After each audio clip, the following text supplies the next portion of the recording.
Umusi umwana w'intama wa Pasika, Yesu yahamagaye abigishwa be ati nimuze tujye gusangira. Bajya guterana mu cyumba cyo hejuru, baricara umukiza atangira baza ibirenge, ariko Petero ntiyabyemera. Ati uranyoza uhereye ku mutwe, unyuhagire. Yesu ati nazanywe kuba umugaragu, emera Petero maze ibirenge.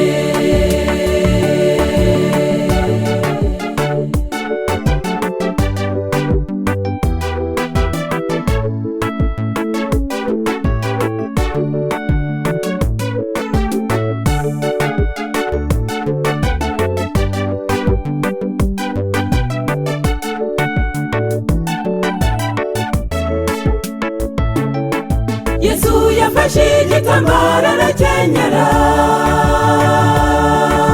afata umutsima arabagaburira, afata igikombe arabahereza, ati aya ni amaraso yanjye abatangiwe.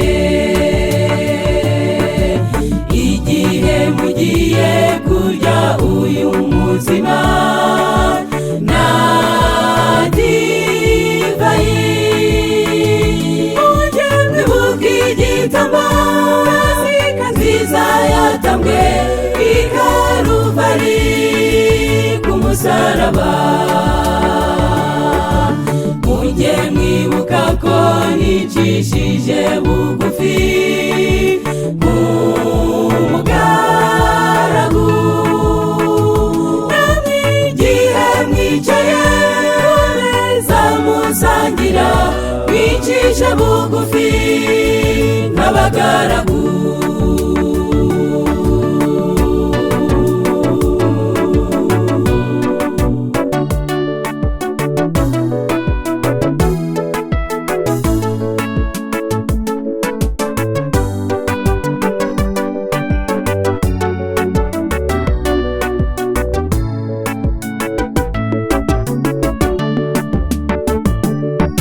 Dufite isezerano ryo gusangira umutsima na divayi bidafunguye. Turi kumwe na Yesu umwana w'Imana, turi mu bwami bwe buzahora witeka.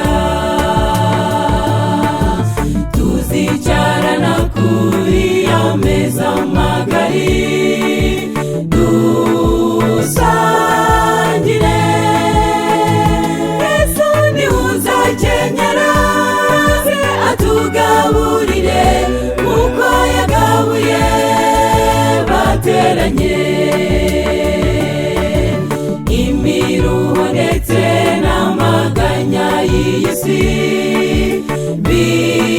bizashira, ahubwo umunezero n'ibyishimo bitavugwa bisaba imitima yabanesheje.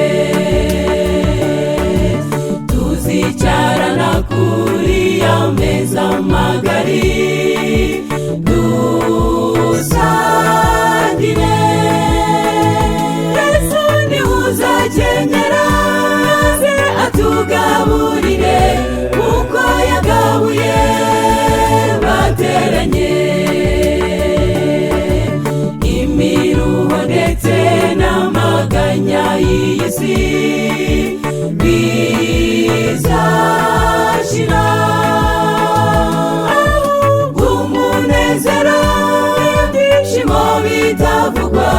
bisaba imitima yabanesheje, ahubwo umunezero ibyishimo bitavugwa bisaba imitima yabanesheje.